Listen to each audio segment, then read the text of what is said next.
자, 이걸 한번 풀어봅시다. 지금 이 방송을 듣고 계신 당신이 절대 권력을 가진 고대 제국의 통치자라고 한번 상상을 해보세요. 네, 통치자요? 자신의 그 압도적인 부와 힘을 막 세상에 과실하려고 무려 180일, 그러니까 6개월 동안 매일 최고급 파티를 여는 겁니다. 와, 6개월이요? 진짜 상상도 안 되는 스케일이네요. 그렇죠. 모든 것이 완벽하게 통제된 아주 화려한 무대였을 겁니다. 그런데 이 완벽한 시스템에 치명적인 버그가 하나 발생합니다. 아, 버그요? 네. 세상에서 가장 강한 권력자의 아내가 수많은 사람들이 보는 바로 앞에서 남편의 호출을 단칼에 거절해버린 겁니다. 세상에, 그 수많은 귀족들 앞에서도요? 네, 맞아요. 단 한 번의 싫어라는 그 거절이 도대체 어떻게 127개 도를 다스리던 초거대 제국 전체를 뒤흔드는 국가적인 법률 위기로 번지게 되었을까요? 우리가 흔히 역사를 바라볼 때 막 거대한 사건들 뒤에는 언제나 엄청 치밀하고 이성적인 계산이 있을 거라고 가정을 하잖아요. 그렇죠. 보통 그렇게 생각하죠. 하지만 오늘 우리가 살펴볼 기록을 깊이 들여다보면요. 그 절대 권력의 완벽한 시스템이라는 게 사실 얼마나 인간의 변덕 그리고 감정에 취약하게 얽혀 있는지를 발견하게 됩니다. 바로 그 점이 오늘 우리의 심층 탐구 임무입니다. 네. 오늘 우리는 고대 페르시아 제국 그 아하수에로 왕 시대의 기록인 에스더서 원문을 해부해 볼 텐데요.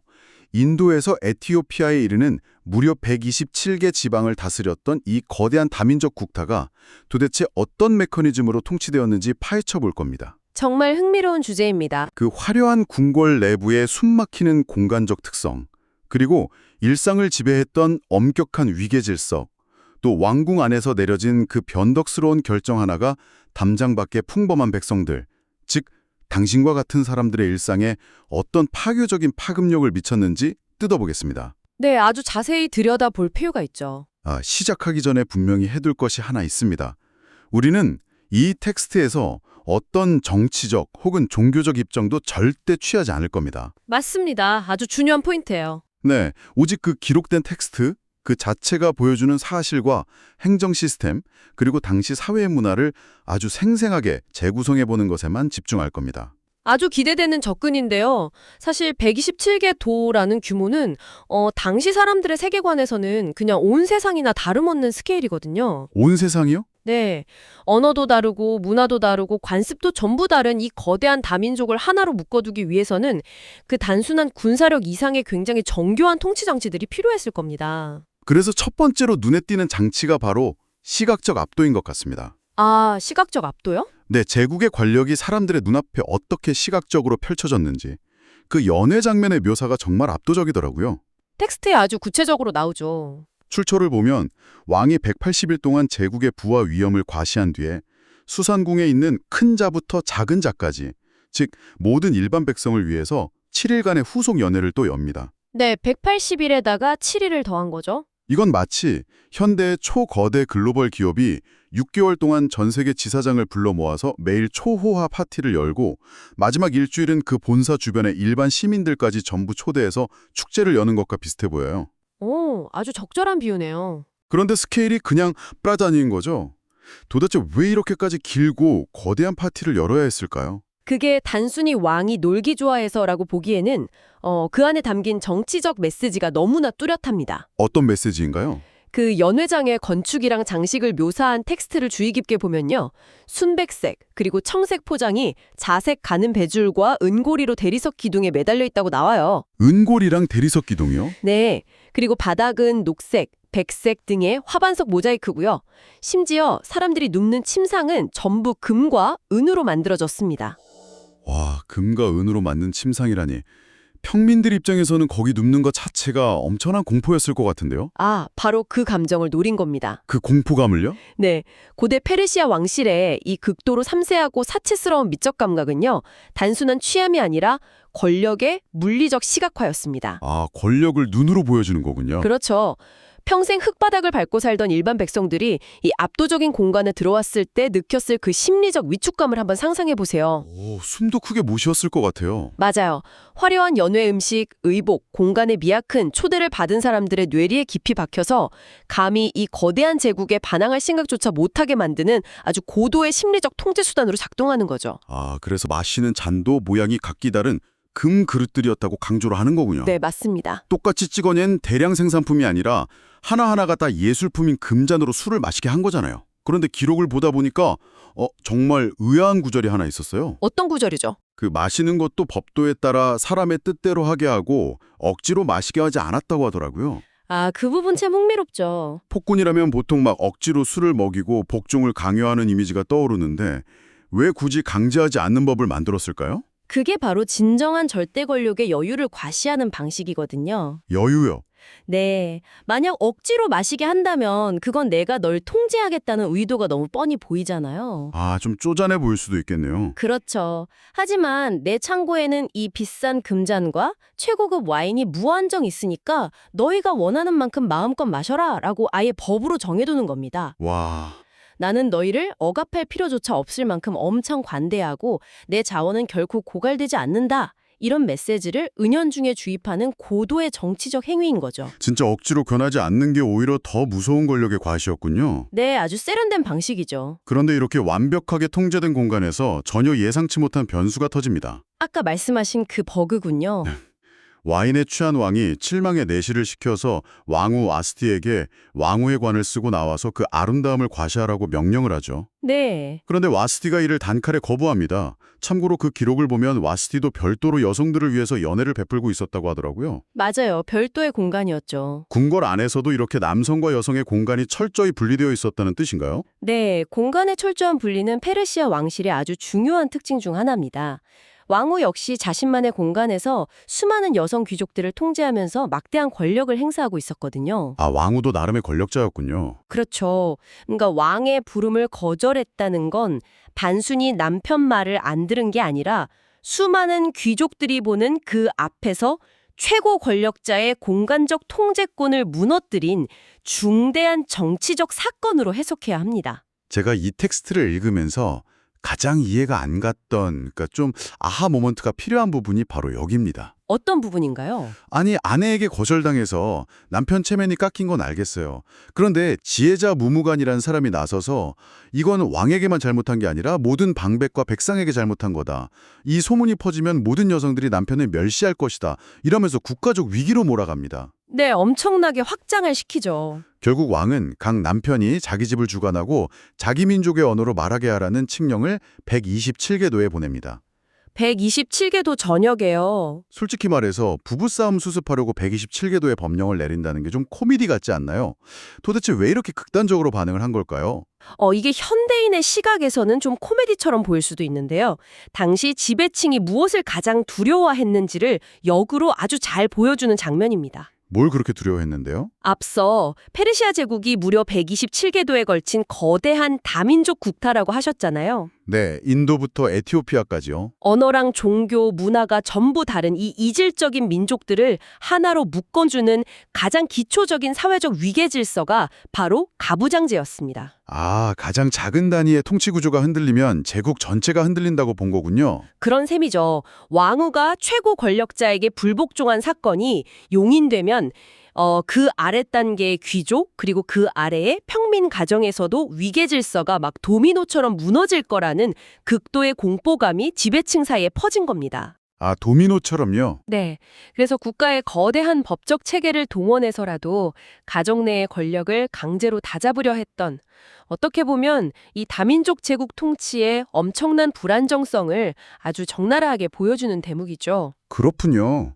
겉으로는 엄청 화려하고 강력해 보이지만 사실은 굉장히 불안했던 거네요. 맞습니다. 결국 와스티 사건에서 알 수 있듯이 왕의 개인적인 기분이나 홧김에 내린 명령조차 곧바로 제국 전역을 올가매는 절대적인 법이 되어버립니다. 네, 그게 법의 무게죠. 그리고 이 절대적인 법적 체계가 하만이라는 인물을 만나면서 수만 명의 목숨을 앗아갈 수 있는 대량 학살의 무기로 돌변하죠. 끔찍한 일이죠. 하만이 왕의 총애를 받아서 2인자가 되는데 유대인 모르데가가 자신에게 절을 하지 않으니까 극도로 분노해서 유대인 전체를 말살할 계획을 세웁니다. 여기서 그 하만이 왕을 설득하는 논리를 유심히 볼 필요가 있어요. 하만은 모르덱의 개인의 불복종을 민족 전체의 불법성으로 아주 교묘하게 치환을 합니다. 교묘하네요, 진짜. 네, 왕의 법률을 지키지 않는 법이 다른 민족이 있으니 이들을 살려두는 것은 왕에게 무익하다. 이런 전형적인 혐오 프레임을 사용하는 거죠. 게다가 은 1만 탈란트라는 막대한 뇌물까지 바치면서 처형 승인을 얻어내잖아요. 네, 엄청난 액수죠. 여기서 저는 출처에 등장하는 단어 중에서 좀 주목할 만한 히브리어 원어를 하나 발견했습니다. 어떤 단어죠? 바로 하만이 학살 날짜를 정하기 위해서 던진 부루라는 단어인데요. 이게 우리말로 하면 제비, 즉 주사위 같은 것을 뜻한다고 하더라고요. 네, 맞습니다. 부루. 한 민족 전체의 생존과 운명을 마치 보드게임 하듯이 주사위를 굴려서 결정했다는 게 너무 잔혹하게 느껴졌습니다. 그 권력의 극단적인 가벼움 그리고 잔혹성이 동시에 드러나는 단어죠. 주사위를 던져서 날짜를 정했다는 건 철저히 우연에 기댄 행동이잖아요. 그렇죠. 하지만 그 다음 단계부터는 고대 페르시아의 그 무시무시하고 고도화된 행정체계가 막 톱니바퀴처럼 완벽하게 작동하기 시작합니다. 서기관들이 소집되어서 각 지방의 문자와 각 민족의 언어로 학살 명령을 번역하는 그 과정 말씀이시죠? 네, 맞아요. 거기서 가장 핵심은 왕의 반지로 찍은 인장입니다. 인장, 도장이요? 네. 페르시아의 법적 관습에서 이 왕의 인장이 찍힌 조서는요, 설령 왕 자신이라고 할지라도 절대 번복하거나 취소할 수 없는 아주 절대적인 구속력을 가집니다. 왕 본인도 못 바꾼다고요? 네. 이렇게 작성된 문서가 왕의 일에 쓰이는 특별히 교배된 그 빠른 준말을 탄 파발꾼들에게 전달이 되고요. 거미줄 같은 우편망을 타고 제국 끝까지 엄청나게 효율적으로 배달되는 거죠. 와, 지금 이 이야기를 듣고 계신 여러분, 이걸 좀 현대적으로 비유하자면요. 회사 전체에 아주 치명적인 내용을 담은 전체 메일을 쫙 보냈는데 그 시스템에는 아예 발송 취소 버튼이 존재하지 않는 것과 같습니다. 아, 발송 취소가 안 되는 메일이요? 무섭네요. 그런데 그 이메일의 내용이 단순한 오타가 아니라 합법적인 민족 학살 명령인 거죠. 조서가 반포된 직후의 상황 묘사가 정말 기가 막힙니다. 어떻게 나오죠? 왕과 하만은 앉아서 술을 마시는데 수산성은 어지럽더라. 이렇게 나와요. 성벽 안에 권력자들은 여유롭게 와인을 마시고 있지만 그 담장 밖 1만 백성들의 일생은 완전히 파괴되고 극도의 혼란에 빠진 이 대비가 진짜 소름 돋습니다. 이게 바로 극도로 효율적인 관료제랑 통신망이 도덕적 방향성을 상실했을 때 사회가 얼마나 빠르고 처참하게 파멸로 향할 수 있는지를 보여주는 거에 교과서적인 장면입니다. 그렇죠. 시스템이 좋아서 오히려. 네, 시스템이 효율적일수록 그 피해는 훨씬 더 빠르고 광범위하게 퍼지니까요. 이제 제국 전체에 사용 선고가 내려졌습니다. 이 거대한 법의 수레바퀴를 멈추기 위해서 페르시아니 시선은 다시 그 수상궁의 가장 깊고 은밀한 공간, 바로 에스터가 있는 곳으로 좁혀집니다. 네, 내전으로 들어가죠. 에스더와 모르드게의 관계를 묘사하는 부분들을 보면요. 그 공간적인 장벽 때문에 생기는 아주 독특한 긴장감이 흐르더라고요. 부모 없는 에스더를 모르드게가 양육했는데 에스더가 궁에 들어간 후에는 철저하게 분리가 되잖아요. 완벽하게 단절되죠. 모르드게가 에스더의 안위를 알기 위해서 매일 여성들의 뜰 앞을 막 서성거리는 묘사가 나옵니다. 페르시아 궁궐매부의 물리적 통제가 도대체 어느 정도였기에 이렇게 정보교환조차 힘들었던 건가요? 그게 앞서 그 와스디의 공간이 분리되어 있었다고 언급했던 거에 연장선상에 있는데요. 여성들이 왕을 만나기 전에 치르는 정결의식의 묘사를 보면 그 통제의 역압성이 아주 잘 드러납니다. 어떻게 묘사되어 있나요? 무려 12개월 동안이나, 그러니까 모략으로 6개월, 향품으로 6개월을 보냅니다. 1년을요? 세상에. 네, 여궁과 제2여궁 그리고 왕의 내전 등 철저히 격리된 공간 속에서 그 일상이 마이크로 단위로 통제되는 삶인 거죠. 숨 막히네요. 이 과정은 단순히 몸을 가꾸는 것을 넘어서요. 개인의 과거 정체성을 완벽하게 지워버리는 일종의 심미적 통제 의식으로 볼 수 있습니다. 그래서 모르드게가 에스더에게 네 출신 민족을 절대로 말하지 말라고 지시했을 때 에스더가 그 억압적인 공간 안에서도 끝까지 침묵을 지킬 수 있었던 거군요. 네, 그런 철저한 통제가 내면화된 거죠. 그런데 상황이 절망적으로 돌아가니까 문 밖을 서성이던 무르드게가 에스더에게 아주 강력하게 푸시를 합니다. 네가 왕궁에 있다고 혼자 살 줄 아느냐? 네가 왕후가 된 것이 이때를 위함이 아닌지 누가 아느냐? 서사적 긴장감이 정말 최고조로 치닫는 순간이죠. 네. 당시 왕실법에 따르면요. 아무리 왕후라고 해도 왕의 부름 없이 내전에 들어가면 예외 없이 사형이었습니다. 아, 무조건 사형이요? 네, 오직 왕이 금규, 그러니까 금으로 된 쥐봉을 쫙 내밀어야만 목숨을 부지할 수 있었죠. 그런데 에스더는 이미 30일 동안이나 왕의 부름을 받지 못한 상태였습니다. 여기서 정말 놀라운 게 에스더의 전략입니다.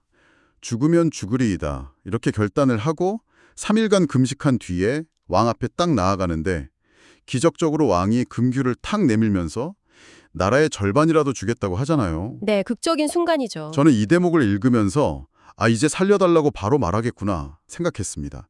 그런데 에스더가 그 자리에서 하만이 우리 민족을 죽이려 한다고 폭로하질 않아요. 안 하죠. 대신 왕과 하만을 자신이 준비한 연회에 초대를 합니다. 그것도 연달아 2번이나요. 아니 당장 목숨이 오가는 상황에서 왜 굳이 연회를 2번씩이나 열면서 뜸을 들였을까요? 그게 바로 고대 왕실 내부의 권력 역학을 에스더가 완벽하게 이해하고 있었다는 증거입니다. 아, 그런가요? 왕의 내전이라는 그 공식적인 공적 공간에서 중대한 정치적 폭로를 하는 것보다요. 음식과 와인이 있고 긴장이 싹 풀린 사적이고 화려한 연회장이 오히려 왕의 마음을 움직이기 쉬운 공간이라는 걸 알았던 거죠. 아, 장소의 특성을 이용한 거군요. 네, 그리고 동시에 하만의 교만함을 극도로 끌어올려서 방심하게 만드는 아주 고도의 심리전이기도 합니다. 와, 가장 피비린내 나고 절박한 정치적 암투가 겉으로는 가장 화려하고 여유로운 와인 연회장에서 벌어지고 있다는 게 너무 소름 돋습니다. 진짜 극적인 대비죠. 그리고 이 2번의 연회 사이 그 하룻밤 동안 일어난 사건을 보면 정말 우연의 연속인데요. 네. 왕이 잠이 오지 않아서 역대 일기, 그러니까 실록을 읽게 하는데 하필 과거에 모르드게가 왕의 암살 시도를 고발해서 목숨을 구했던 대목을 딱 듣게 됩니다. 하필 그 타이밍이에요. 왕이 아무 보상도 안 했다는 걸 깨닫는 바로 그 타이밍에 하만의 자기 집에 세운 22m 높이의 나무에 모르드게를 매달게 해달라고 허락을 받으러 뜰에 들어옵니다. 이 완벽한 엇갈림, 텍스트가 의도한 거겠죠. 그럼요.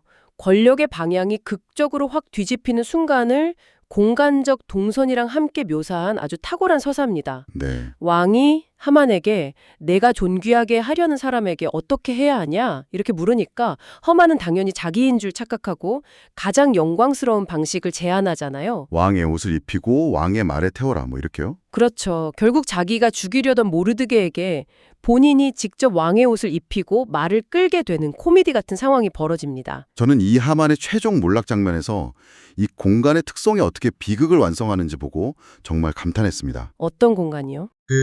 부즈 연회에서 에스더가 드디어 학살 음모를 폭로하잖아요. 분노한 왕이 잠시 화를 사기러 후원, 즉 정원으로 휙 나갑니다. 왕이 자리를 비운 사이에 하만이 막 살려달라고 애원하다가 그만 에스더가 누워있는 침상에 엎어지고 맙니다. 아까 말씀하셨던 그 침상이요? 네, 아까 저희가 침상이 금과 은으로 되어 있다고 했죠. 후원에서 돌아온 왕이 그 폐쇄적이고 은밀한 연회장 침상에 하만이 딱 엎드려 있는 걸 보고는 이놈이 이제 내 앞에서 왕비까지 강간하려 드는구나 이렇게 완전히 오해해버립니다. 네, 그 닫힌 공간이 주는 시각적 오해가 결국 몰락의 쐐기를 박은 셈이죠. 오해가 치명타가 됐네요. 결국 하만은 자기가 모르드게를 죽이려고 세웠던 그 22m짜리 나무에 본인이 매달리게 됩니다. 하지만 여기서 페르시아 법적 체계에 거대한 한계가 다시 한번 등장을 합니다. 어떤 한계죠? 주동자인 하만은 죽었지만요. 왕의 인장이 찍혀서 이미 127개도에 퍼져나간 유대인 학살 조서는 여전히 유효했다는 거죠. 아까 이메일 발송 취소 버튼이 없다고 하셨던 바로 그 문제군요.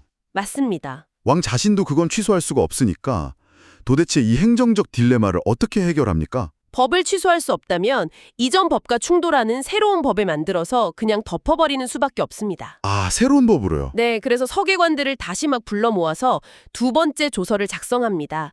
유대인들이 스스로 모여 생명을 보호하고 그들을 공격하는 적들을 진멸하고 재산을 빼앗아도 좋다 이런 내용이었죠. 합법적 방어를 허락한 거네요. 왕의 준마들이 다시 한번 영마를 갈아타면서 제국 전역을 막 질주하는 엄청난 행정력의 낭비이자 폭력이 합법화되는 순간입니다. 결국 합법적으로 내전을 치르라고 명령한 거나 다름없네요. 그렇죠. 두 번째 조서가 반포되자 모르드게가 국문에서 나오는 장면의 묘사도 아주 상징적입니다. 푸르고 흰 조복을 입고 큰 금관을 쓰고 자색 가는 배에 겉옷을 입었다고 나와요. 아, 색깔 묘사가 섬세하죠. 이 색깔들, 방송 초반에 페르시아 왕실 연회장을 장식했던 바로 그 화려한 색깔들과 정확히 일치하지 않나요? 와, 아주 예리한 관찰입니다. 처음에 그 왕의 절대 권력을 과시하고 평민들을 위압했던 건축과 소품의 색상들이요.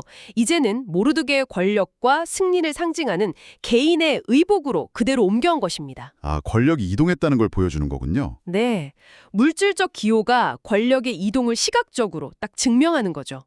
게다가 텍스트 후반부를 보면 참 재미있는 현상이 나타납니다. 어떤 현상이죠? 제국 내의 수많은 다른 민족들이 이 두 번째 조서랑 유대인들의 세력을 두려워해서 스스로 유대인이 되는 현상까지 벌어집니다. 아, 스스로 유대인이 된다고요? 가장 낮은 곳에서 주사위 운명의 막 죽음을 기다리던 자들이 하루아침에 가장 두려운 권력의 중심으로 이동을 했고 또 일반 백성들은 생존을 위해서 재빨리 그 권력에 편승하는 모습을 보여주는군요. 네, 권력 앞에서의 대중의 반응을 아주 적나라하게 보여주죠. 자, 오늘의 탐구를 좀 마무리해볼 시간입니다. 인도에서 에티오피아까지 거대한 다민족을 통제하던 고대 페르시아 제국.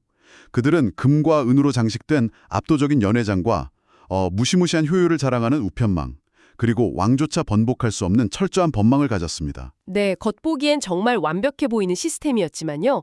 그 거대한 톱니바퀴를 실제로 돌리고 때로는 파괴했던 것은 결국 인간의 지극히 사적이고 통제할 수 없는 감정들이었습니다. 감정들이요. 체련이 깎인 왕의 분노, 무시당한 이인자의 콤플렉스와 적개심, 그리고 죽음을 각오한 왕비의 절박한 윤기 같은 것들이죠. 맞습니다. 청취자 여러분, 오늘날 우리가 살아가는 세상도 페르시아 제국과 크게 다르지 않을지 모릅니다. 절대 변하지 않을 것 같은 거대한 회사의 시스템, 아주 복잡한 사회의 법규, 그리고 숨막히는 관료제에 둘러싸여 있죠. 네. 만약 당신이 이런 거대한 톱니바퀴 속에서 막막함을 느끼고 계시다면 오늘 이야기를 통해서 이 질문을 한번 던져보시길 바랍니다.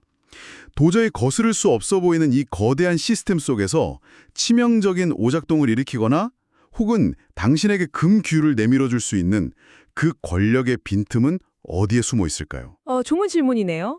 어쩌면 우리의 운명과 사회를 바꾸는 것은 단단해 보이는 거대한 규정집이 아니라 그 시스템의 사각지대에서 내린 아주 작고 개인적인 결단일지도 모릅니다. 한번 고민해 보시기 바랍니다. 오늘 심층탐구는 여기까지입니다.